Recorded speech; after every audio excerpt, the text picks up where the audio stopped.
బడిపోరలకు సెలవులు వచ్చినాయంటే చాలు ఊర్ల ప్రయాణాలు గడతనే ఉంటారు. అమ్మమ్మ ఇంటికో నాయనమ్మ ఇంటికో బస్ ఎక్కాల్సిందే.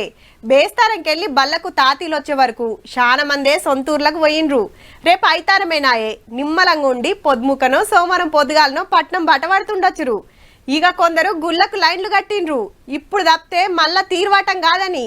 అయితే ఏడు కొండలు ఎక్కుడు కంటే ఎంకన్న దర్శనానికే మస్తు తిప్పలైతుంది కొండ మీద. ఓ పారి చూడుర్రి ఎట్లున్నదో. కంపార్ట్మెంట్ మొత్తం నిండిపోయి అవతల కిలోమీటర్ల కమానం లైన్లు కట్టిండ్రు. నిన్న ఉదయం 7:30 నిలబడితే ఈ రోజు అర్ధరాత్రి 12 గంటలకు టోకెన్ ఇచ్చారు. ఇందాకే మాకు 10:30 దర్శనం అయిపోయింది. మార్నింగ్ 11 o'clock లైన్ లో నుంచి ఉన్నాం. నైట్ 8 అయిపోయింది కానీ దర్శనం అయితే అవ్వలేదండి. 6 గంటల బయటకు వచ్చేసామండి, ఇంక వెళ్ళలేదు.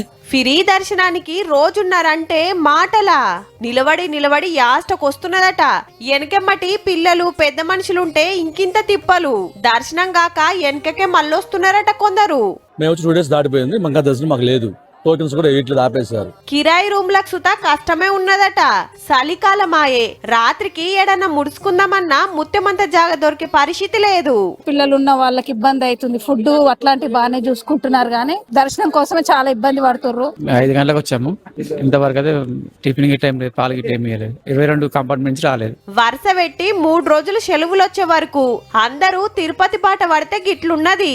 వచ్చే మంగళవారంకెళ్ళి వైకుంఠ ద్వార దర్శనాలు షురువైతాయి. టోకెన్లు ఉన్నోళ్ళు తప్ప కడమోలు రావద్దని చెప్పిండ్రు ముందుగానే.